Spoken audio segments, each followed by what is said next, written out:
I'm asking the bigger question of who am I? Who am I really? My answer is I am God's child. I am that which is born of all that is. I am, as Pierre de Chardin said, a spiritual being having a human experience, come trailing the breath of the ancestors yet, but trailing the breath of the angels, and understanding that because I am connected to the source of all that is possible for me.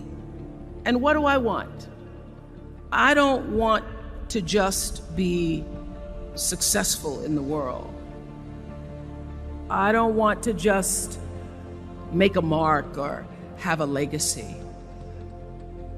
The answer to that question for me is I want to fulfill the highest, truest expression of myself as a human being. I want to fulfill the promise that the Creator dreamed when He dreamed the cells that made up me. What do I want? You must have some kind of vision for your life. Even if you don't know the plan, you have to have a direction in which you choose to go. I never was the kind of woman who liked to get in a car and just go for a ride. You want to be in the driver's seat of your own life, because if you're not, life will drive you. Knowing who you really are in this space and time that we embody.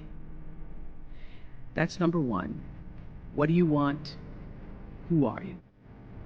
Number two, you must find a way to serve. Martin Luther King said that not everybody can be famous, but everybody can be great, because greatness is determined by service. Now, we live in a world where everybody wants to be famous and where we admire people for just being famous. We think being known brings us value. The truth is, all of that will fade in time. Service and the significance that you bring to your service is that which is lasting.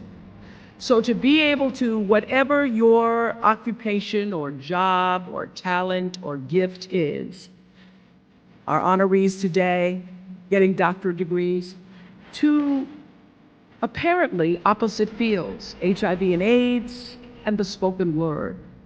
But what they have in common is service, using the spoken word in service to community in the world, using your knowledge and information about HIV and AIDS and medicine in service to the world. And if you look at all the most successful people in the world, whether they know it or not, they have that paradigm of service. Service through medicine, service through art. Using whatever it is you produce, your product, as a way of giving back to the world. When you shift the paradigm of whatever it is you choose to do to service, and you bring significance to that, success will, I promise you, follow you. Be excellent. Let excellence be your brand. Everybody talks about building a brand. I never even knew what that was.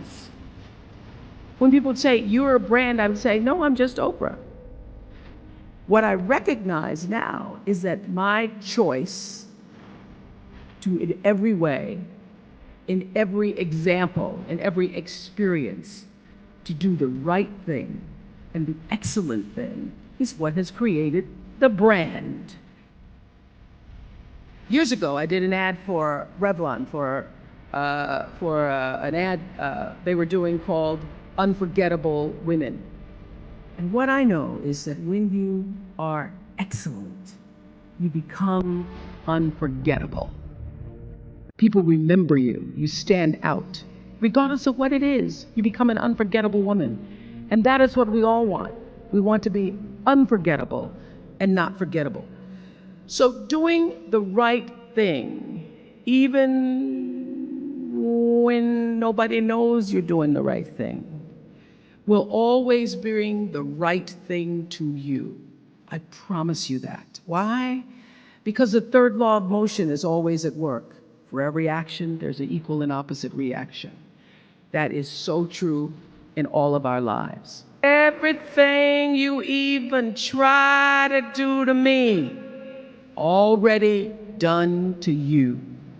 So you don't have to worry about revenge or getting back at somebody, making sure they pay.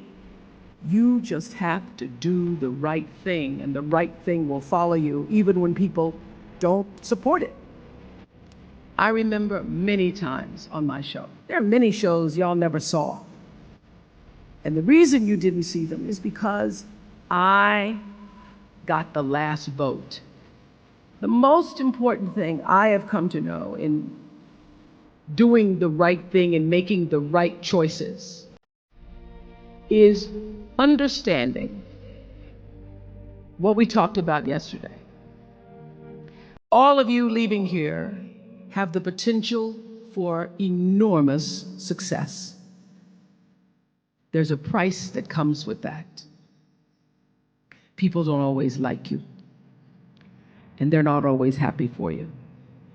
And if you surround yourself with people who are not accustomed to your success, they become fearful, they become scared, because you are reflecting back something to them that they don't recognize.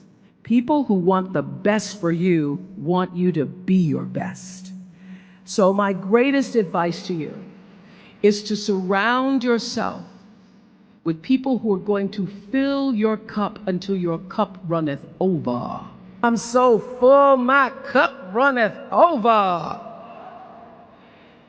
And to know that once your cup runneth over, you cannot spend your life with your gallon-size offerings, offering them to pint-sized people.